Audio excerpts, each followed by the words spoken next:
What do you want to drink?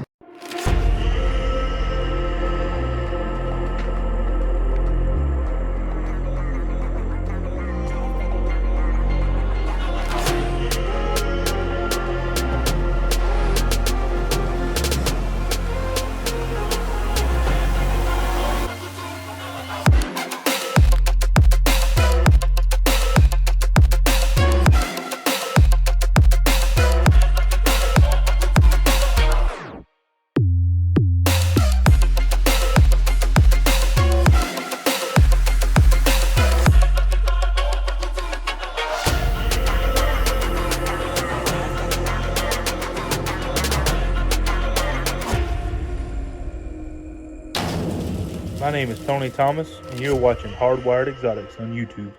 Rolling. Alright, so today's episode is going to be brought to you by Rounds, as promised. We have a special guest today, too, from Small Cakes? Yeah, Small Cakes. Small Cakes Bakery. Is it a bakery? It is. It's a cupcakery. What she said. A cakery. So, We have all kinds of stuff. so Lonnie is joining us today. I said that right? Yeah. Lonnie? And she will be her facility and her what's the word I'm looking for here? Cupcakery. Techniques on her cupcakery My skills. Her skills and her cupcakeries. will be in a future episode coming soon. She's actually doing a cake first.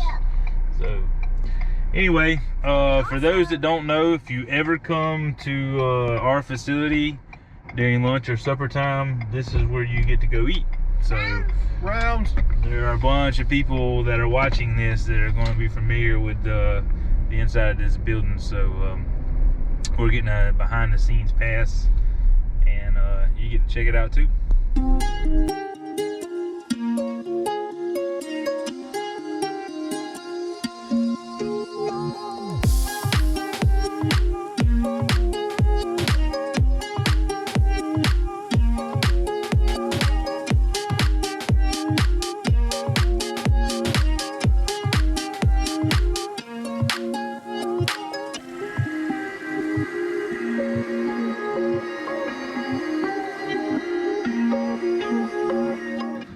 Alright, so we just had a fantastic meal as always here at Rounds, and my beautiful wife is in the picture For this once. time while Craig's filming. So say hey, Craig, Hey, Greg. from behind the camera. So, Hey, y'all. Alright, so the brains and the, what's the word, The beauty. beauty Of this group, anyway. and local business owner, Miss Krista.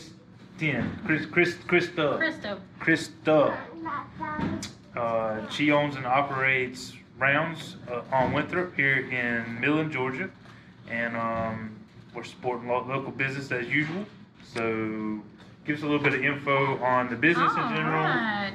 Yeah, we really appreciate y'all coming by and supporting local businesses because we need it. So, Tony said we need to know a little bit about how Rounds started. So I'm gonna go with that.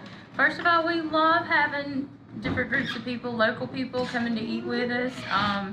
Tony, Cassie, Blair, Range, even Craig sometimes. Even me sometimes. Yes, even Yeah. Craig sometimes. But Rounds got started several years ago. We're just a small hometown business. We actually started out as Papa's Pizza to Go, a little trailer out on Highway 25. Which I ate at when I was a little kid. Yes, we talked Me too. about that. When he was probably the size of Range, a little kid. We started out there with pizza and subs, and I think that was probably the late 80s, early 90s. I'm terrible with dates. So we did the business out there for a good while, went well, got used to everybody here, thinking we were the pizza people. We had to move because we grew, which was a great thing. So we moved into a brick building there on Highway 25. Had a sit-down pizza buffet restaurant there for a few years. And then Highway 25 expanded and went to a 4-lane. Y'all, this was this long ago. If you don't remember 25 being a 4-lane, it did. It expanded, became a 4-lane. We had to move. So we moved here to town. We decided we wanted to be in more of the historic area of Midland. So we moved downtown right next to the courthouse. We've been here since, I want to say around 2006 to 2007 possibly. That was about the time that Midland lost all their industries. We lost Jockey International, the metal industries, later the trailer plant. All of our plants here closed. So we were like a devastated little community. My daddy ran the glass department out there for years and years at MI, Look Products, all the different businesses that they made windows. So he lost his job along with everybody else. And we opened a little fish market in the back of our pizza restaurant, and we called it Round's Seafood. So Because Round is my daddy. Yep. Roundhead. Yeah, people always say, and I forget about that. Everybody doesn't know that his name is Roundhead, but that's what everybody knows him as. No one even knows his real name. Yep. So I don't know. yeah, we He's just been named it Roundhead. Rounds because we knew that was what it was going to be called. He's always been known for fishing. He's loved it all of his life. So we opened him a small fish market back there. It started doing well. And we were lucky enough to get out of our franchise. It's a terrible thing, but we really appreciate Papa's because they taught us everything we know about the restaurant business and got us started. But we were able to get out of our franchise and incorporate all the seafood, burgers, and everything else that wasn't on the Papa's menu. So when you see our menu, you'll say, oh my gosh, this is like the craziest menu. We do. But we were already known as the pizza and sub people, so we couldn't do away with the pizza and subs. We had to keep it. And we just added everything else to our menu. Yep. So now we have a little bit of everything. We go from ribeye steak, shrimp, scallops, all the way down to pizza, subs, and hamburgers. So Which makes it a really unique place to eat at because it does. no matter what you like, there's probably going to be something on the menu that you like. There is some on the menu, and then it makes it nice that we're just a small hometown a restaurant. So a lot of our customers eat here more than once a week. So that gives them a variety, you know. We do like this thing one night, this thing the next, and keeps them, you know, something different. It's nice for lunch or supper. Mm-hmm. So, something I do want to bring up because most people that are going to be watching this are reptile people. This is mainly a reptile channel. But this facility actually caught on fire a couple of years ago. And I kind of want to bring that point up and get how you felt and a little bit of how you rebuilt, because I feel like a lot of people in the reptile industry have problems, not necessarily a fire, but something devastates them and they don't always feel like they can redo or they can rebuild. So can you touch on that? I totally get Tony with that. When the fire first happened, we thought it was the worst thing in the world. We thought, oh my gosh, this is awful. Of course, I mean, it was a Friday. We never close on Fridays. It was like, oh my gosh, what can we, even though the fire happened, the building was closed, you know, part of it burnt, it was still like, oh my gosh, how can we get back open? This is Friday, we can't close. It just doesn't happen. But it did. Reality had to set in that we weren't burnt out and we had to be out of business. We were closed for about 6 months to redo the restaurant. You know, insurance is having to go through all that is something else. We had to wait on all of that to take place before we could rebuild and do what we needed to do. But actually, it's been a blessing in disguise. Having the 6 months off was actually nice. Once I think about it, I'm like, oh my gosh, I really had 6 months rest, you know. But you felt like it was gonna destroy your whole life. I felt like it was terrible. The whole time we were closed for the 6 months, I didn't feel like it was 6 months rest. I felt like it was the worst thing in the world. Oh my gosh, what are we gonna do? The thing that bothered me bad was I have a lot of girls who work for me. I was trying to help them stay afloat, getting part-time jobs and just paying them what I could, you know, to help them a little bit, to keep going because I knew I wanted them when we started back. And it all worked out really well. The whole restaurant through the fire got remodeled. And now it really was a blessing in disguise. We're busier now than we've ever been. Yep. Once we reopened the doors, I think people realized, oh my gosh, Brown's is not there, we've missed them. Word of mouth got out that we were reopening, gave us so much advertisement, that we got so many other customers, and they just kept coming and coming and coming. So really the disaster has built our business and made it so much better than it was, you know, was ever before. So Yeah, that was really something that we didn't expect. And I get what Tony's saying. A lot of us don't realize that something like that can be a blessing in disguise, and it can. Yep. I know, especially a couple of weeks ago when all this stuff went on with Texas, there's a lot of people that lost businesses, not just reptile related, just businesses in general. But you can work through those things. Oh, yeah. And sometimes it builds you back to even better than where you started at. Makes you a lot stronger. So I just wanted to kind of give a tie there to the reptile industry on what your business was like too. So we appreciate the time. Do you mind if you give us a small tour? No, let's go. Let's check that out, guys. All right, so this is our private dining room, and the pictures you see on the wall, people ask me about these all the time. Where'd you get these? These were all taken by a local farmer. We like to keep everything we can local in town. I think we don't appreciate all the beauty that we have here. A lot of times we take the things that are around us for granted, and he just takes pictures and puts them on Facebook. Those are local moo cows? There's a local moo house. I love it. So I called and said, look, I want some of your pictures. Can I put them on Facebook? He's like, for sure. So these were all just taken and like put on Facebook by a local farmer. And they're all places like right here in Jenkins County. This is our kitchen. This is where all the magic happens. Miss Becky, side, the pizza side. Have a little bit of everything over there. That's our big old pizza oven. We can cook 2 bacons at a time. Go straight through there. You put them on one end, they come out the next end at the other end, and they're ready to go. Grill, fryers, all that good stuff. Stays busy all the time.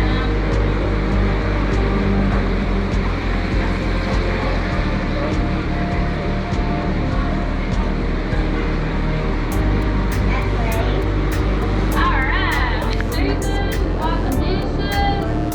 Miss Heather, Phyllis, hi. Like we were talking about earlier, I think it was much smaller before the fire. When the fire happened, we opened this sucker up. Sometimes I don't know what they're good or better, but it's a lot more walking. But we get it done.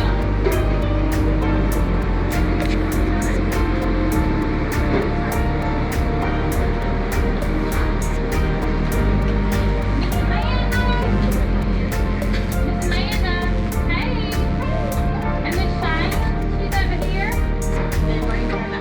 And Brandy, these are our front girls. Some of That's them. Brandy. This isn't all of them. No, we have several. Drive-through window. We're one of the very few places that still takes all of our orders by phone. People call and actually place an order or come in and place an order. We don't do anything online. We have people who want everything the way they like it. So they tell us when they order how they want it, and that's the way we do it. So we do very little online. Yep, got all of our t-shirts up there. Y'all come get a t-shirt. I'll get some swag.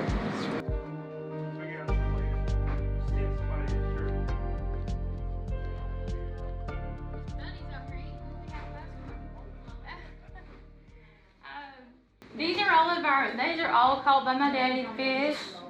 And then this is a piece of art we had made by a guy in Macon. Just he's really good. Small business also. We have his cards right up there, Cassie. I'm gonna put a card on there.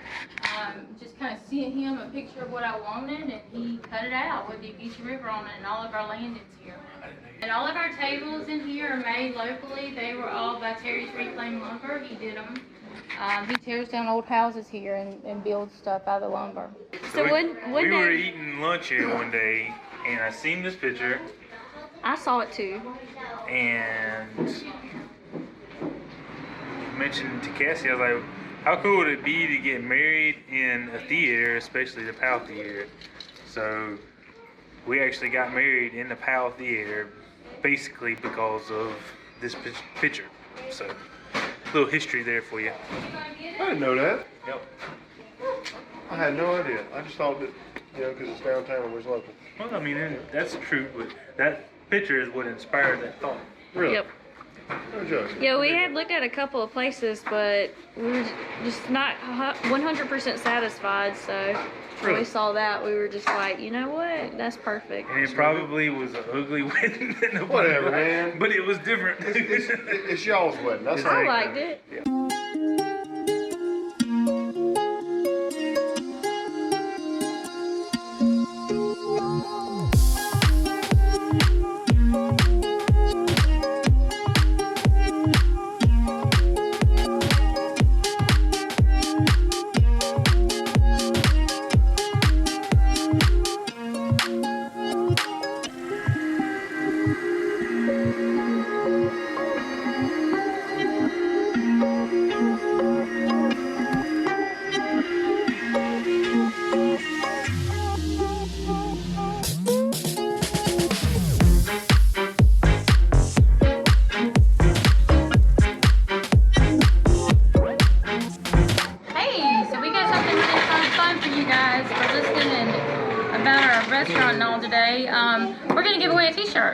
For free. Something that we have here that is really popular is our piggy sticks. Piggy sticks were actually nominated by a customer last year and won one of the favorite dishes that locals love for this area in the southeast. So our piggy sticks are actually breadsticks. We make our own dough every morning, and then we put it in a pan and let it rise. Put garlic butter on it, cheese and bacon, and run it through the oven. When they come out after they're baked, we serve them with marinara sauce and homemade ranch. Did you know this, Craig? So, She's telling us how to make piggy sticks. Oh yeah, don't be taking on that. Don't be getting my ideas. I've been there, knowing. Craig. I've been knowing. So what we're gonna do is we're gonna let you guess how many orders of piggy sticks we do a week. The one who's the closest to it will win a free T-shirt. You can tell us what size and what color, and we'll get it to you. All right. Free shirt, guys. Guess how many piggy sticks they send out of this place every week in Millen, Georgia. There's what, 8,000 people in our county? That's about right. 9,000? I don't know Maybe. what. Small town. Yeah. You guess, get a shirt for free. Craig, this looks good on you. But we like to eat. I don't know. Can you see me? Craig's sexy body in that shirt. All right, we'll see y'all next week. Thanks for watching Hardwired Exotics, and make sure you subscribe. Bye!